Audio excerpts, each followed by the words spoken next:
Stick around for this exciting episode with Amber Boone, who persevered in getting her real estate license after a career in social media. Amber is all about building relationships and helping people, and shares how she utilizes these relationships combined with her social media expertise to build her real estate business. Welcome to Unlocking Real Estate, My First Commission, where we dive into real stories, big wins, and early lessons learned from highly successful rookie real estate agents and brokers. This is the series where we explore how real estate transforms lives, one home at a time, by sitting down each week with a new agent or broker who has found incredible success in their first year. Your hosts are instructors and leaders at Colibri Real Estate School, one of the largest real estate educators in the nation, where we focus on helping people like you get started or find continued success in their careers. Hello, and welcome to Unlocking Real Estate, My First Commission. I'm your host, Tina Lapp, Head of Industry Relations and Career Excellence for Colibri Real Estate. I've been in real estate education for over 30 years, and my passion is helping individuals enter and thrive in their real estate careers. We are here today with Amber Boone. Amber, will you take a moment to introduce yourself, where you live, and what company you're with? Yeah, my name is Amber Boone. I am with Thrive Realty, and I live and represent Troy, Michigan, Oakland County, actually the Tri-County area, Oakland County, Wayne County, Macomb County, as well as a lot of other counties in Michigan. Okay, yeah, so you're from Michigan, great market. What were you doing before you became a real estate agent? I've been in social media marketing for about 13, 14 years now, and that's kind of how I got introduced to real estate, was through doing marketing during the pandemic for realtors. Okay. I'm sure that social media marketing comes in handy. We'll definitely dive into that. So how you were doing some marketing for people in real estate. What inspired you to pursue a career in real estate? Yeah, so like I said, I've been doing social media marketing for a really long time. And during the pandemic, when everybody was unsure of everything, including myself, I had been let go from my 9 to 5. Our marketing team got cut from 20 people to 5 people, and I was one of the 15 let go. So I had always been freelancing and had my own clients on the side and continued to do that through the pandemic, many of which were realtors. And I realized that when a lot of my other clients' budgets were shrinking and they were unsure of their marketing budgets, the realtors kept giving me more work. And I was like, wow, you guys are really working a lot when everybody else seems to be slowing down. And so that kind of intrigued me. But also, I bought a house in 2012 and I didn't have a very good experience. I wasn't happy with my realtor and I didn't know any better. I didn't know that I could fire her. I didn't know that I could and should have had a better experience. So I got to thinking about that. I got to thinking about the realtors that I know that I've done business with. And I thought, I bet you have something to add to this business. I have value that I could add to this. So I decided to go for it. That's great. And did you talk to anyone? Was there a specific person or moment that said, this is for you, I'm going to help you through it? Or did you just kind of go it on your own? I'm fortunate that I do have quite a few realtor friends, and I did have people who were in the business that I was close to, that I could ask questions and that were willing to guide me along the way. But I'm pretty much a let's get my hands dirty and figure this out myself type person. So that's exactly what I did. That's great. So you took control, but it's great that you knew some people in real estate already from your prior business. So walk us through. You decided to do it. You're going to make the leap. Here you are doing some social media marketing. How'd you decide what school to go to? How'd you navigate the classes? Talk me through that. Yeah. So I was looking online I was actually seeing if maybe I could get a marketing position within a real estate company and then kind of do my schooling through there. So I was looking for jobs on Indeed and stuff like that. And I came across a company who was willing to pay for your real estate licensing if you were to, sign with them. So I looked into that. I went ahead and purchased a course off Groupon because it was cheap and it was during the pandemic. So, I didn't have a job. Times were tough. And so I got a course off of Groupon. I don't even remember the name of the school. But Yeah. I completed the course within, it's like a 40-hour course. Within a week, I had completed it and Wow.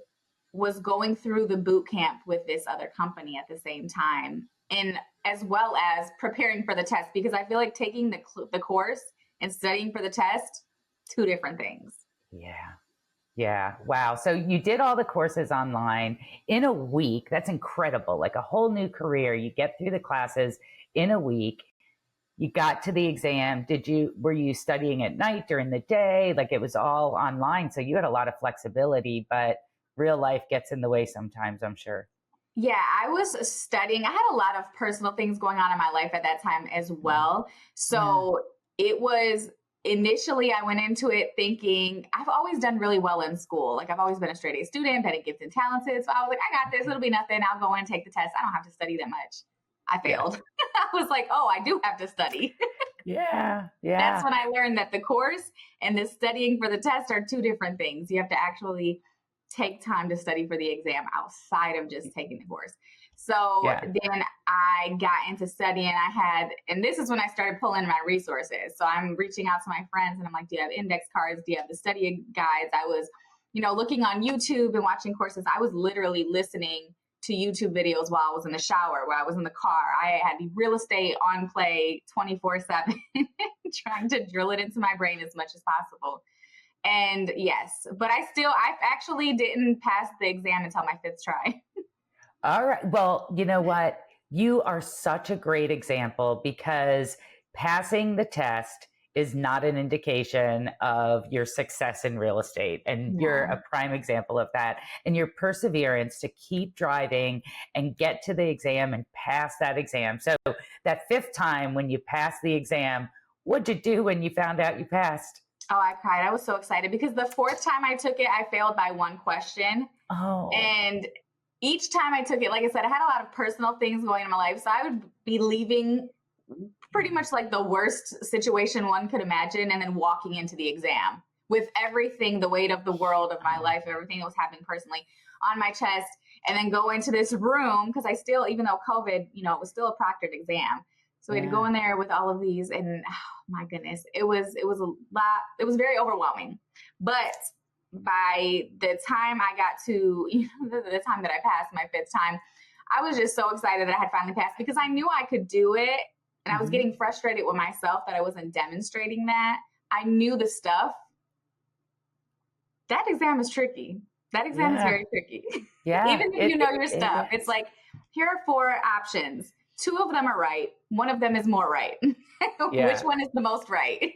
Yes, it is a tough exam and you did it. So Amber, congratulations. Nobody cares, right? At this point, nobody cares that it took 5 times. They just care that you're licensed. And now it's totally different. So what were your expectations going into your first year?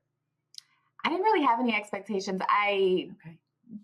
I was hoping I would have, the same success that all of the realtors that I was helping with their marketing were having, thinking that I would go into it and I would, sell 10 homes right away because it was COVID and things were crazy. But not everybody was in the position that financial times were hard. Like, and not everybody was Yeah. in the position to make a home purchase or to sell their home, or people were scared if they sold their home, they wouldn't have anywhere to go. If they did sell, they Yeah. ended up renting. It was a lot. So I expected that I would kind of have that same initial booming success as my friends, but that's not exactly what happened. And I actually didn't end up staying with the brokerage that I had initially kind of done the boot camp and the training. It wasn't for me. So I ended up interviewing several other brokers and signing with a different brokerage. So my expectations also changed because I thought it was going to be something completely different. What I was promised, what I learned, what I expected to be doing was completely different than when I was studying for the exam. So I signed Wow. with a new brokerage and kind of had to learn how they did things and learn as much as I thought I knew about real estate, from working alongside realtors, from buying a home, from doing marketing and all of that, and even having realtor friends. The experience of being in it and navigating through different transactions is completely different experience. Even Yeah. now, almost 6 years into the game, I'm still learning new things every single day. Every single transaction is a new experience. Yeah, yeah, I can relate to that. So how long after obtaining your license did you get your first transaction, and how did you get it? Yeah, so it was just a few months, and I can't remember which came first. I had a listing client, I had a buyer client. The listing client was within my sphere. Sorry. Okay. My listing client was within my sphere, so that's how I got that first client. And the second one, which came around the same time, was a buyer client that found me on social media, which, Okay. because Yeah. again, that's what I naturally did. And I wasn't doing anything excessive on social media. I wasn't paying for ads. I was just posting about, hey, I'm starting real estate. This is my new gig. This is what I'm learning. And using the appropriate hashtags, using all of my social media marketing knowledge to get that to the Yeah. right people. And I had someone reach out to me and she said, I really want to buy a home, but I've talked to a couple other realtors. I know I'm not ready just yet, but I just kind of wanted to see what you had to say. And when I am ready, if you'd be willing to sit down and talk to me. And I, listened to her for a minute and I was like, well, why are you being told that you're not ready? And then she kind of told me what the other realtors told her. And I said, I think you're a lot more ready than you think. I was like, let's have a conversation.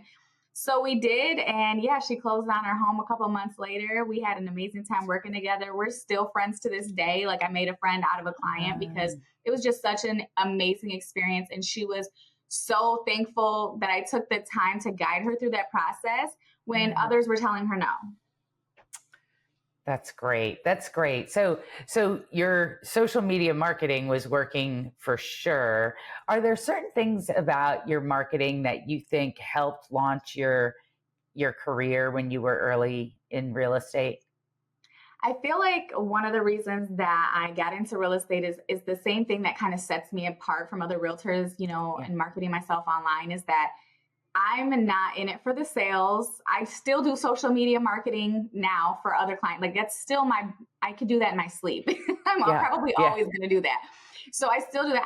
I don't need a transaction to pay my bills or anything.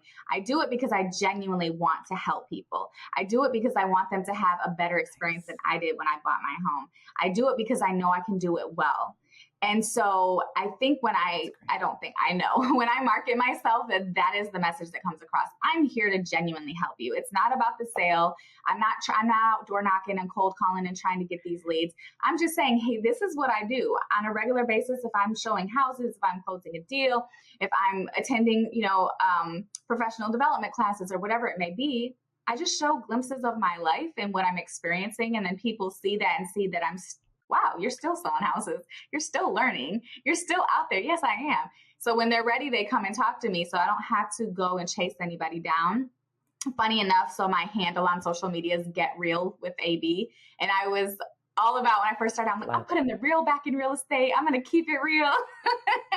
Show people, you don't have to That's bamboozle great. people into buying a house or Yeah. to selling their house. Like you can just be real with them, provide them with a real, genuine experience. And not only are they going to enjoy working with you, but also refer others to work with you.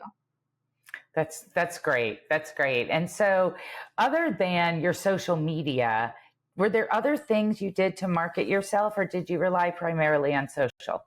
Primarily on social, I did try other things because, again, trying to learn from more experienced realtors and other people who are in the business who are doing really well. They're like, okay, cold calling and door knocking and flyers. And so I've had my times where I've called a few people, I've called Yeah, a few I'm for sure. sale by owners. I've, done that. After selling a house, I'll go and I'll, put little flyers on people's doors. I just sold your neighbor's home. Things Okay. like that. Even, when I moved out to Troy, because I was originally in Ferndale, I came out and put flyers. Hey, not only am I your neighbor, but I'm a realtor. So I've done Okay. those things. But when I Yeah. tell you maybe like one thing a year, like one random additional thing a year, mostly it's just by my sphere and my social media. That's it. Yeah. Okay. That's great. That's great. Everyone sort of finds their niche and what works for them, and that seems to be your sweet spot. Did you ever do open houses? I do. I still do open houses. I love open houses. I think, first of all, I love seeing different houses. So I love going on showings and looking at different houses. I love doing open houses. You get to meet new people, and it's a different experience. than, showing houses or working with any one individual. You never know who's going to walk through that door. And it could be, your next best friend. It could be the person that's going to buy the house. It could be a client that you're going to work with and change their life. You have no idea, but there's so many opportunities. So I do love open houses. I don't do a lot, like maybe a couple a year, but I enjoy doing them. Yeah, and it sounds like you welcome new folks with open arms, and that's just beautiful. Do you target a specific audience, age group, buyers or sellers, anything like that, or are you kind of open to whatever comes your way? Do you specialize in any areas? I'm kind of open to whatever comes my way. Initially, I focused on, the underserved, like people who were told you can't buy a house, you're not ready, your credit's not there. You're looking at houses that, are beneath my price range that I market to or that I sell to or whatever the case may be. And I was just like, I'll help you. If it's $100,000 house or $600,000 house, I'll help you. If your credit is 580 or if it's 800, I'll still help you. I want to be able to make sure, because regardless of how high your credit is or what house you're looking for, it is a stressful experience. Yes. It is overwhelming. It is confusing. I've been doing this for almost 6 years. Sometimes it's still confusing to me. And I know this. I know this well. But there's always things that happen that have never happened before that you weren't expecting. You're working with, there's a lot of cooks in the kitchen, the title company, you've got the mortgage company, the realtor, the other realtor. There's a lot of moving parts.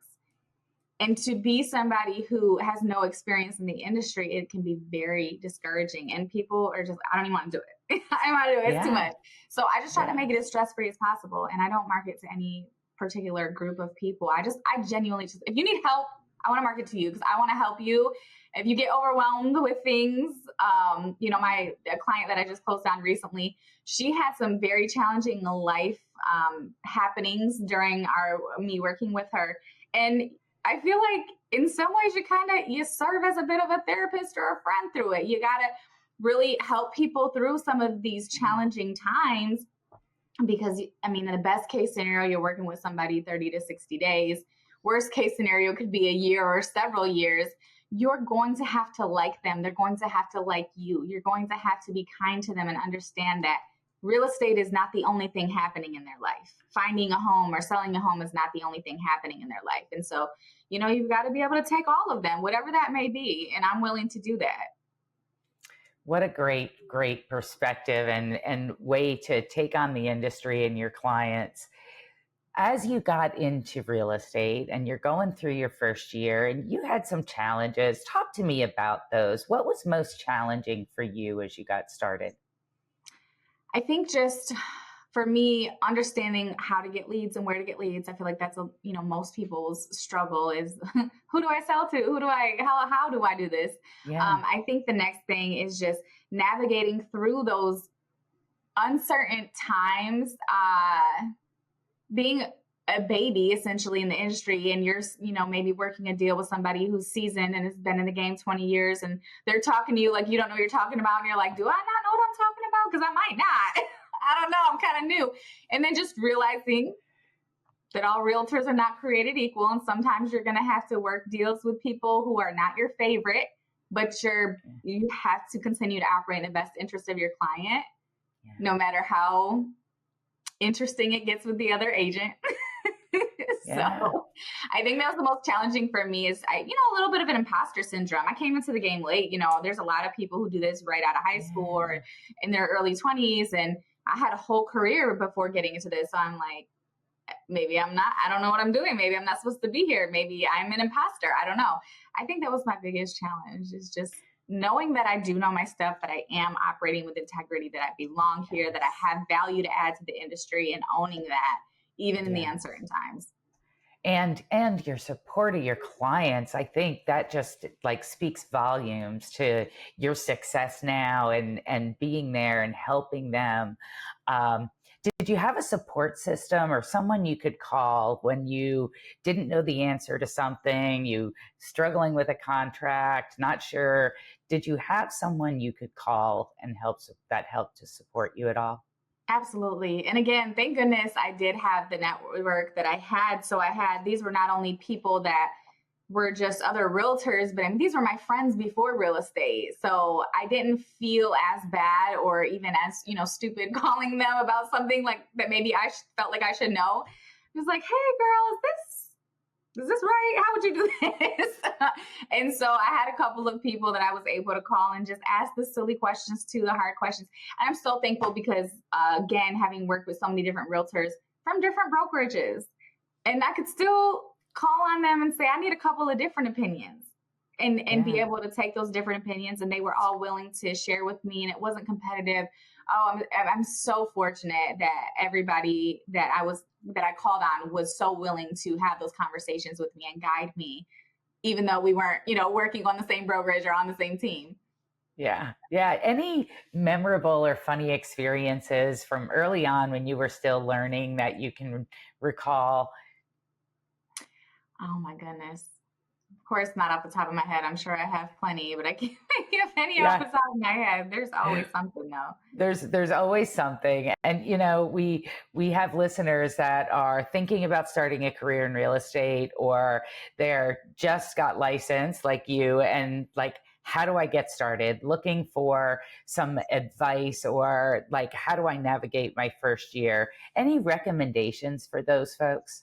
Yeah, I would say just don't compare yourself to anybody else. Don't compare yourself to any other realtors in the industry. Of course, learn whatever you can, but not all of it's going to apply. People are going to want to teach you a lot of things. There's a lot of people out there giving real estate advice. You'll go to different professional development courses or, different workshops and what have you. Take what applies and let the rest fly. Otherwise, you'll find yourself feeling very much incompetent and like you should be doing more, you should be doing different. I have found myself in situations like that a lot because I'm talking to people who are saying, well, this is how it should be done. This is why I make $1 million a year. This is da-da-da-da. Okay, that's great. That's amazing. I don't have a desire to make $1 million a year in real estate. That's not my goal. So I know that's not for me. Again, back to my objective and my goal is to help people who need help with real estate, to make this a smooth, as stress-free as possible. It's not going to be completely stress-free, but as stress-free as possible experience for them. I want them to look back on their home buying or selling experience fondly. I want them to say, oh, my realtor was a godsend, or something to that effect. And I want them to say, oh, you need to buy, when their friend or their cousin or whoever calls and says, yeah, I'm thinking about selling my house, I know exactly who you need to call. That's my objective. So whether that results in me selling 5 houses a year or 50, that doesn't matter to me. So I think for my advice for people is really just to stay true to you, do what feels right for you, whatever your goal is. If it is to make $1 million, okay, then stick to the advice that is coming from people who are selling $1 million worth of real estate a year, or making a revenue of $1 million a year in real estate. But otherwise, find out what your thing is and stick to that. Stay true to yourself, and don't feel like you're ever above getting advice from people. Like I said, whatever makes sense, apply it, and whatever it doesn't, let it fly. All really sound advice. So today, Amber, you're real estate full-time. Are you involved in some other things in the community, or anything else that you spend your time doing? So I do real estate full-time. I also still do social media full-time, and I have a permanent jewelry business. And I'm active in the community. I do a lot of mentoring, public speaking, doing like motivational speaking and things like that. So I am all about, because real estate is kind of a byproduct of my life goals, which is, again, to help people. So everything that I do is just about how can I enrich your life experience? How can I motivate you to do better? How can I make you have a better day? So whether that's helping people grow their businesses through social media marketing, having good experiences buying and selling their homes, or investing and building portfolios, or if it's, adorning people at different events. That permanent jewelry is my hobby that makes money. That's my thing to get out of my head. It is such a tedious process to weld jewelry onto people and make it stick, but I don't have to use my brain as much as I do when I'm negotiating contracts or trying to think of marketing strategies. So that is just my escape. that happens Yeah. to bring me a little extra money that I enjoy doing. But yeah, and then everything That's else that great. I do, it's just I'm always trying to find ways of being involved in different positive events in the community, uplifting the communities that I'm in. And I'm not just in Troy. Actually, I don't do as much in Troy as I do like in the city of Detroit and in other surrounding cities in Southeast Michigan. And I'm so glad you walked us through that, because all of those things, the involvement, being seen, being part of the community, helping people, I'm sure all of that helps to build your client base, get your name out there, um, sort of help your real estate business, right? Absolutely. And again, it's all organic. It's all Yeah. organic. It's a byproduct. So if I'm doing somebody's jewelry and they're like, oh, this is cool, you know, do you have a shop or what else do you do? And I'm like, oh, yeah, I'm a realtor. Here's my card. Going to different business, like just last week went to a business community vendor event. So it was a lot of different businesses, a lot of business to business. There were some general public there as well. But again, just talking to people, oh, what do you do? Here, I'm a realtor. Here's my card. Oh, wow, that's awesome. I've been looking for a realtor. It happens organically. And it helps me build my sphere even bigger with ease. And then again, everyone connects on social media these days when you meet. So they're like, oh, let me follow you on Instagram. Great. Now, whether you wanted to or not, you're going to see my real estate stuff. So when you start to think of, oh, I might want to sell my house next year. Oh, that one girl, doesn't she do real estate? Yeah, I saw her post about it. And I don't have to call, go through a list and cold call people. Not that there's anything wrong with that. I just have the worst anxiety talking to people that did not ask to talk to me. So on your social media, tell me about your posts. Like, what kinds of things do you post about? So a lot of my real estate stuff is in Facebook, and it's actual stories. Like, oh my goodness, when I closed the deal recently with my client who had went through so much, I took him through. This was 5 months of us searching. We had put in several offers. They got accepted. We had so many challenges throughout that process. But the home that she closed on, we walked in, her, I, and her daughter-in-law. We all three said, this is the one. Out of all the houses that we had seen, all the offers we had put in, all the things that we had went through, we had never said, this is the one. We knew it. Everything ended up working out beautifully. Oh, it was amazing. Those stories are what I live for in real estate. And that's what I share. I love sharing the stories of how we get from here to here and everything that goes on in between. If you would have asked either of us 3 months prior to closing, we probably would have been a lot different about the experience. It was rough. Yeah. We were really like, oh, I don't know. She was thinking about moving out of state at this point, So those stories I share on Facebook, maybe with a photo, and then I'll just write the story out. But on my Instagram and Facebook stories, I'm always sharing like just random clips, showing a new house today, or, buyer consultation, seller consultation, whatever it may be. And then on TikTok, you have to really tailor the content to the platform. So TikTok is a little different. I'll say, I'm doing an open house with me, take them through a walk through the house, share the open house experience, and get to do a little bit more of a video storytelling of my experience doing an open house, or of my just day in the life of a realtor. I'm showing 10 houses today. I have an offer I have to put in. I have this I have to do. I'm tired. Oh my gosh. But come through the day with me. Wow. Well, as I listen to you, I'm exhausted. You're definitely busy. So talk about that a little bit, because how do you manage your time? You've also have a family, a personal life. You're doing all these things. Tell me about a typical week and how you manage your time through that. Yes, there's absolutely no typical week. Every week is different from the others. Right. And it changes. We were talking before we went on air about, it's the start of school, which means there's pickup and drop-offs and book fairs and everything else, sports and everything that goes with, the start of the school year. So that now has to be incorporated into my time. It's really just about, for me, a balance. People say, how work-life balance, how do you balance? If you think about, a balancing act, right? They're on a tightrope and they're walking. They don't just go straight the whole time. They're constantly adjusting their weight as they walk. And that's pretty much how life is. You have to be willing to adjust your weight. On certain days, you're going to be able to commit yourself for 8 full hours to real estate. And the next day, you might have an hour. And you just got to hope that you really put in those 8 hours worth the day before in order to make that 1 hour count the next day, and then hope that the next day. And again, that's, for me, that's what works. Everybody's different. A lot of people live by time blocking. I have tried and continue to try and will continue to try time blocking because I think it's a fantastic concept. It just never ends up working for me. By the time I end up having to move all my blocks around, I'm like, there was no point. The blocks got moved to the point where none of them existed where they once existed. One had to be shortened, one had to be lengthened. What was the point of spending all that time blocking the time if I still had to figure it out? So that's just me.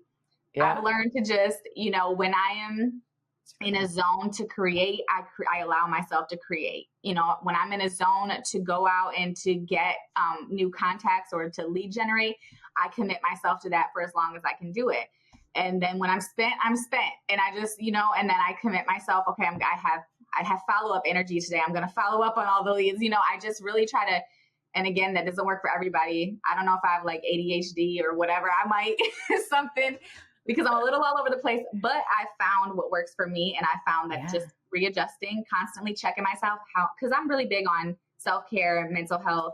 How am I feeling? Am I sleeping? Am I eating? Have I eaten today? You know what I mean? It's like, no, you haven't. Let's do that. So always checking myself. How am I feeling? Do I feel overwhelmed? Am I stressed? Do I need to take a walk? Sometimes just giving yourself a minute to take a walk, get your energy kind of calculated, and then get back to it instead of just trying to push through and exhaust yourself. I think just being really self-aware and understanding. And that's the best way that for me to manage everything is constantly checking in with myself. How you doing? How you feeling? Have you eaten? Have you gotten up and walked in the last 2 hours? Do you need 5 minutes to phone a friend just to talk about anything but contracts or anything but marketing? We probably all need that. Very sound advice for sure. So Amber, at this point, where do you see yourself in 5 years? That's a great question. I see myself being exponentially better off than I am today. And I think that is about as pinned down answer that I can give you, because I have learned that my plans don't matter at all. There is a higher power that has other plans for me that are far greater than I could ever even imagine, because I am way further along in life now than if you would ask me 5 years ago. I could never have fathomed where I am today. And I imagine that 5 years from now it will be exponentially even better. So I'm not going to limit myself by putting a cap on what I'm going to experience or achieve in those 5 years, but it's going to be amazing. I can tell you that. Yeah. And how do you see yourself today versus where you saw yourself maybe 5 years ago, a couple of years ago, in ways that you've grown, or things that you know today, or how you feel today versus several years ago? Yeah. So 5 years ago, I was a very baby, an infant in the real estate game. I had no idea if this was going to be something I was going to do long term, if I was going to make any sales.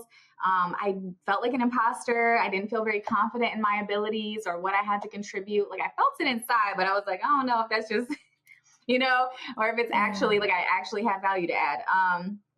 I had just lost my security blanket, my 9 to 5, my job, and I had the clients that I did have were kind of inconsistent because of COVID. So I had no idea. And now here I am today running 3 successful businesses, including real estate, continuing to make a name for myself in real estate, have phenomenal experiences with my clients, be completely self-sufficient and able to financially provide for myself, my adult children, my minor children, and then some, and do things far beyond my imagination that I would have ever thought I would have been able, vacations, all types of things. I've built a brand for myself that has allowed me to continue to, grow my spirit and create opportunities for myself to do what I love, which is motivating, inspiring, and helping people. 5 years ago, there's no way. There's absolutely no way I would have imagined I am where I am now. Well, congratulations on your success. It's so inspiring. And I appreciate you sharing. We're going to transition over to our lightning round. I'm going to ask you a couple questions, 60 seconds or less. Give me your initial thoughts. We're going to start with, is there a book you've read or a podcast you've listened to that you would recommend to the audience, and why? Real estate related or not? The Power of Now, favorite book ever. I read it like 3 times. It is an amazing book. And again, kind of how I was talking about earlier, checking in with yourself, balancing. It forces you to kind of reframe your brain to thinking about the now. Don't look too far in the future. Don't think about the past. The only thing that you have control over is right now. A phenomenal book. Matter of fact, I'm probably going to read it again now that we're talking about it. So I'll read it for a 4th time, because every time I read it, I pick up something that I either don't remember or I probably completely went over my head the first, second, third time I read it. That's great. I have not read it, but I've heard a few people recommend it before. So I'm going to have to get myself a copy. I'm going to do that after this. Even if you do like Audible books. Yeah. Listen to Audible. The Audible book is great. I've listened to it audibly twice. So. Oh, good thought. Good thought. If we had a time machine and you could go back to the day you started your real estate journey, what might you do differently and why? I don't think I would do anything differently. What I've done has gotten me to here. I'm happy here. I've learned so much along the way through the mistakes and the decisions that I feel like were good decisions. They've all helped me to get to where I am and to learn what I've learned. So I wouldn't change anything. Even taking the test 5 times. For whatever reason, I had to go through that. You had to go through it and you accepted. And again, your perseverance is more telling in how successful you're going to be in real estate than the actual test itself. Mm-hmm. If you could have dinner with one person, dead or alive, who would it be and why? I would have dinner with my grandmother. She just passed last year, and I was hoping to have that dinner before she passed. She kind of passed unexpectedly. So yeah, I would definitely seize that opportunity. Yeah, I'm sorry to hear that. And I'm sure she would enjoy that as well. Mm. What did you do for work yesterday? What did I do for work yesterday? I'm like, what was yesterday? Okay, so yesterday was a big follow-up day. I had voicemails, text messages, emails. So yesterday was the big follow-up day. I also I went on a listing appointment with my broker, which was a phenomenal learning experience for me because I love shadowing people. I guess that's something I hadn't talked about, but I don't mind. I'll listen on a call. I'll go to an open house and shadow. I'll go to a listing. I love seeing how other people do things because I am constantly learning from those around me. So yesterday I went on a listing appointment with my broker, and prior to the listing appointment, I had a meeting with him, and those 2 things combined was almost 4 hours. So that was a good chunk of my day, which I had only really anticipated it being like 2 hours. Talk about balance. So I was like, we have a meeting at this time. Listing appointment probably be an hour. No.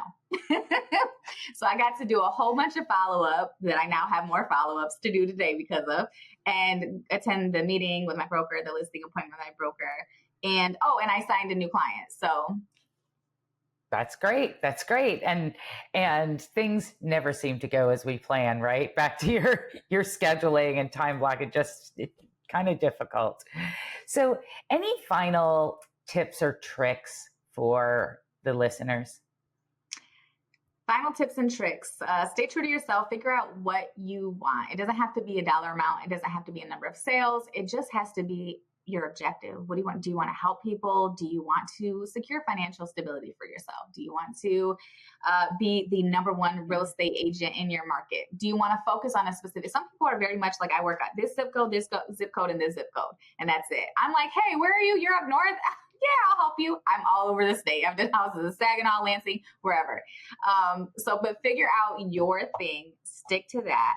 Always be open to learn. Never let your pride or your ego get in the way, because it will get shattered in this business, because you will constantly realize how much you really don't know. Even 10, 15, 20 years in the game, there's still going to be things you're going to learn. So never have too much pride or ego to learn and continue to be a student of life. And do not let the challenges stop you, whether it's, you didn't pass the real estate exam the first or even second time, or, somebody said no the first time you did a consultation with them and they didn't want to sign with you to sell their house.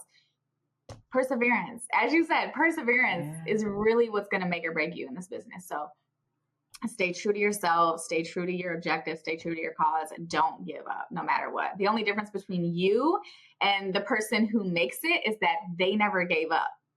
You'll be that person too as long as you don't give up. Amber, you have such a beautiful story, and I appreciate you sharing it with us. Where can listeners and viewers find you? You mentioned a little bit earlier, but how can they connect with you and follow your journey?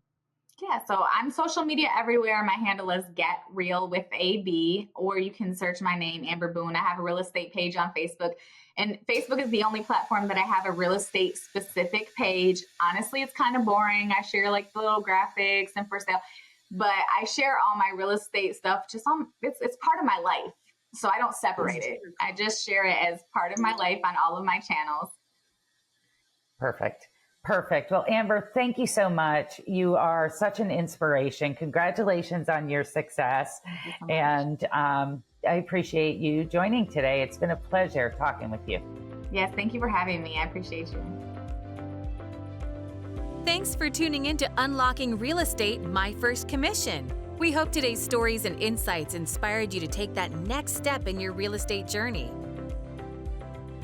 If you enjoyed this episode, don't forget to like, subscribe, and hit the notification bell so you never miss an episode, or head over to our channel to see some of the other content we've produced. We'd also love to hear from you. Drop a comment below with your biggest takeaway or a question for our next guest. If you have a recommendation for someone we should interview, please send a note to unlockingrealestate@colibrirealestate.com.